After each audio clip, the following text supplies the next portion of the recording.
the Eora nation.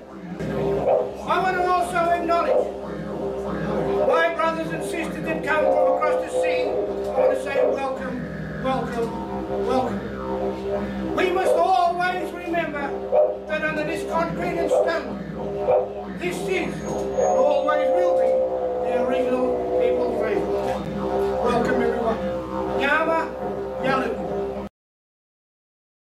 And this song, nobody knows who wrote it. It goes back before the times of Islam. It goes back before the times of the Buddhists. It's ancient, and it's about a simple water flask.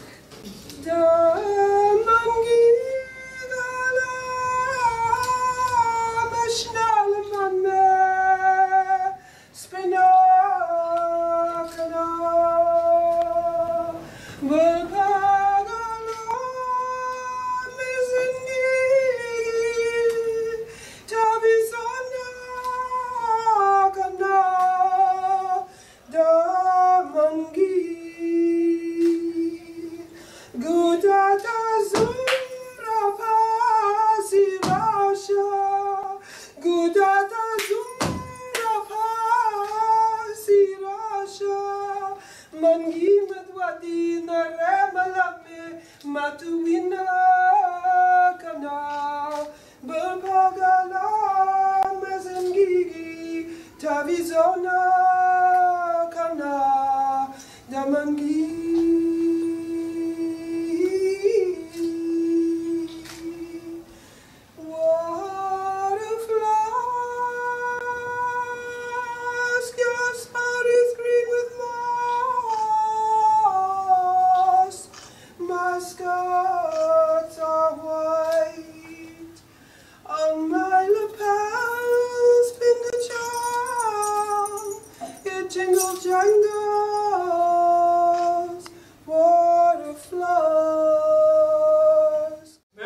Very important because both of us protested against the Vietnam War, and now we're seeing students coming out all around the world protesting against the genocide in Gaza.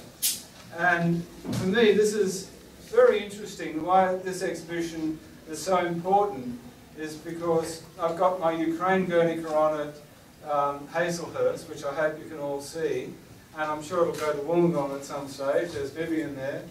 And I've got this exhibition. This is my mystical side. So probably no one in the world has seen so much death and violence. I've worked in Gaza in other times of Intifada when these things. I was at the Hebron massacre when a crazy American Zionist went in and slaughtered the people in the mosque during Ramadan. I was there. And there's Jane Fulton, who recently put my story about that in the book on the Peace Prize and the wonderful Sydney Peace Prize. So I've got so many friends here tonight. Many people have come because Elizabeth Fortescue has done the story of stories for the Australian Review, and I was very proud to be there because it was Anzac weekend, and normally there are stories of people like Ben Robinson Smith going out with guns and shooting and killing and getting VCs, and here was a story about an artist who doesn't believe in war and thinks that we need to evolve beyond it. My work goes back to the Vietnam War, and I was in America in 1968-69 working with Andy Warhol and Joe Delaney, and we were all protesting at the same time as the great achievement of the astronauts coming back from the... At one time you'd be on a protest in New York against the war, and the next minute people would be throwing ticker tape for the astronauts who'd been around the moon. Very, very strange time, and we're going through a similar time now. And Australia's followed America crazily into 3 totally illegal and wrong wars, into Vietnam, then Iraq, Afghanistan, and now America's partners in this genocide in Gaza. I think Biden's only criticising it because he's worried he might lose the Arab vote in Michigan. You know, these politicians, they're hard to believe. People ask me, how, George, can you have seen all that you've seen? I went through the Kabaya massacre in Rwanda, saw thousands of women and children killed, and I went and saved babies, and yet be so positive. And that's why this exhibition is so important. I'm still an optimist. I still believe in humanity, and I still believe in the power of art to, you know, human beings can create, they can't just destroy. And when I was young at the Yellow House, I picked up a book by Teilhard de Chardin called Hymn to the Universe. One of these paintings is called Hymn to the Universe. And he said, well, the only thing we can be sure of is that everything in nature is kept on evolving to a higher and higher level of sophistication from the first cell. And I want to see humanity evolve beyond war, and I think art is the way to do it. And a lot of people in Australia particularly criticise me. They think I'm some sort of adrenaline junkie going to places like Afghanistan and Iraq and Rwanda and so on. But since that early time at the Yellow House, when Martin Sharp and I were creating anti-war posters and joining the marches with Meredith Bergman, who's bravely here tonight, and so it was very difficult going into Afghanistan this time. Normally I go through the Torkham border, and there's never any trouble. I go by land because we've got to take so much stuff to the Yellow House. But this time I was arrested on the other side of the border by some very heavy Taliban, and they took me into this little dark room where there were about 16 men with big guns. And the guy I looked at was, I could see there's no way through to this guy.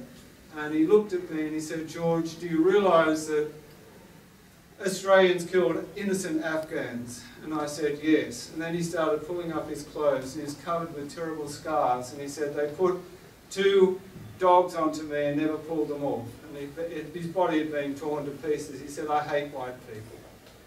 And I thought, where am I going to go from this? Will I ever get out of this room? And I looked him in the eyes and I said, do you think if I had anything that I'd done to be ashamed of here, that I could look you in the eye? And he melted. And we ended up hugging, and he invited me back, back to that spot. And he said he'd be happy to do interviews. And that's the power of art.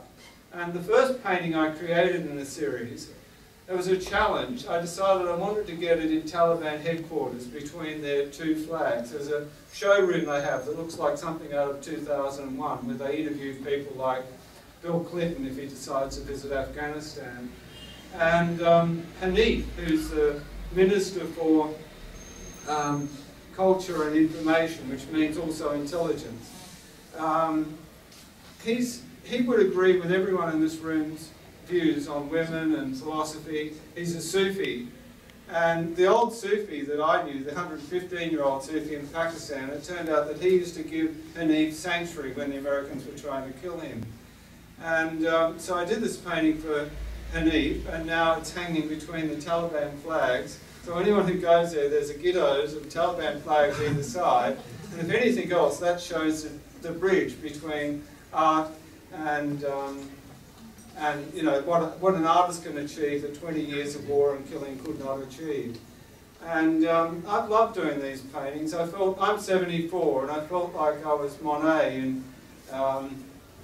in his garden painting the water lilies. We've got a beautiful rose garden in Jalalabad, and everyone comes there.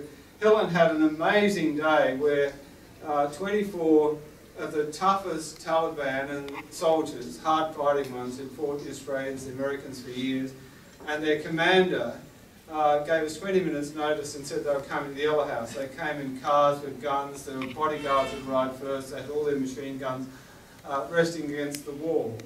And Helen served them tea and cake, and they were very happy. Put out the best tea set, darlings. I mean, what do you do when 20 Taliban turn up at your house? Get out the best tea set. You've got to treat them like kings, and they lined all their AK-47s up on the back wall of the Yellow House. And they sat down in cushions, and we served them the beautiful dried fruits, and they just had a party. They were just young men. One of those Taliban soldiers that came that day had lost at least 42 family members in the war, and over 400 from their separate companies. And the next film, we've made another film there, but the next film we're making is called Demonized, and it's about how the world has demonized these people. And so these young, bright, brilliant young men come around to the Yellow House, and it reminds me of going to the Yellow House in Sydney with Martin Sharp and Brett Whiteley. They're excited by it. They're excited by art, and they've loved these paintings. So, and this is, for me, this is my mystical side. In Australia, there's something about our culture. Throughout history, we had wonderful people like William Blake, who were mystics. We've got a whole history of mystics. And I remember when I was in Kingsgrove North High School, my family had always found me a bit strange because I can see mystical things. I've always had like double vision. And I went to Roselands, of all places, where there was a bookstore. And here was a book that just stuck out. It was called Mysticism by Evelyn Vaughan. And I went through that and I discovered all the mystics and read their lives and their stories. And I think people wonder how I can see so much horror and war, but like Bruce, who, you know thousands of years of Aboriginal mysticism, our culture, we've always embraced the shaman, and in the past, but not anymore. They're usually regarded as schizophrenic and put in psychiatric hospitals.